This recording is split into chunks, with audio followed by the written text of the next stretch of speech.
Magandang umaga po, magandang hapon at magandang gabi mga kaibigan. Ayun, nandito po ulit tayo sa ating taniman at tayo po ay nagdidilig ng ating mga pananim. Ayan, teka lang. Ayan. At mamaya po ay tayo ay mamumuti na uli ng ating mga tanim kasi ang dami na po uling hinog. Ay, naku, nadali. Ayan. Ang dami na po uling hinog na kamatis. Kaya kukunin po natin yan maya-maya. Ay, ay, ay, ay, ay. Ay, yung aking sili. Yan.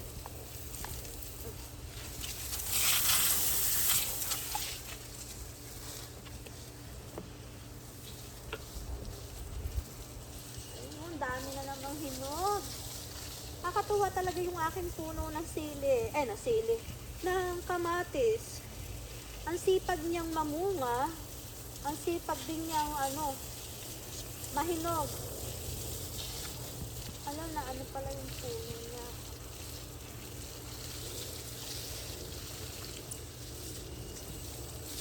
Ang dami pa rin maliliit na bunga. Kaya yan, antayin pa rin natin sila na mahinog at lumaki para makuha pa rin natin.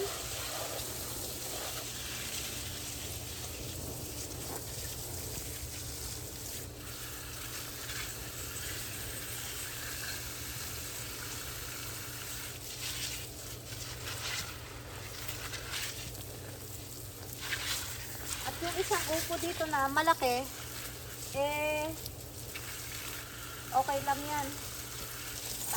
Anuhin na lang natin yan. Kukunin na lang natin yung kanyang buto.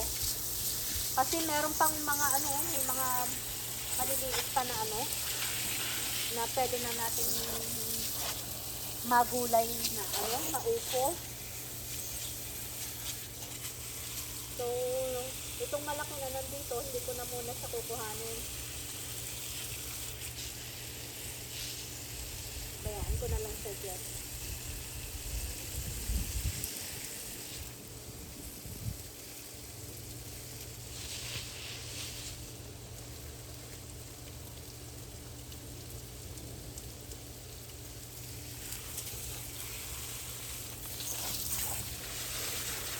Nakakatuwa naman ang mga pananim natin, Ang dami pang bunga. Sayang nga lang at tataglamig na dito sa amin. Kaya yung ating mga pananim ay mawawala na.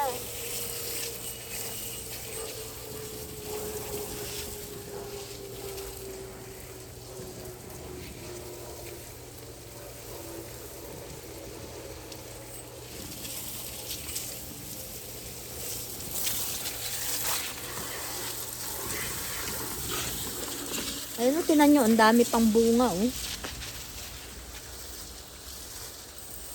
Ayan, yung iba dyan, ilalagay ko na lang sa paso. Ipapaso ko na sila para pag maipasok natin sa loob ng bahay. Kasi sayang, ang dami pa nilang bunga.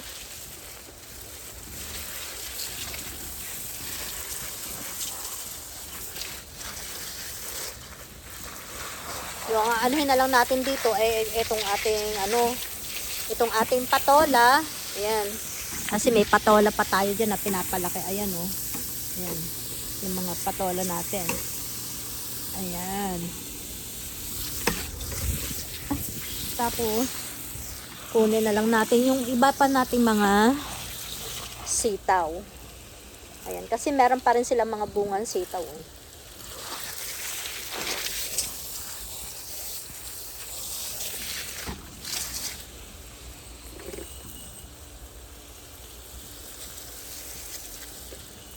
Sayang nga lang, kung hindi sana nagtataglamig dito at nagyayelo.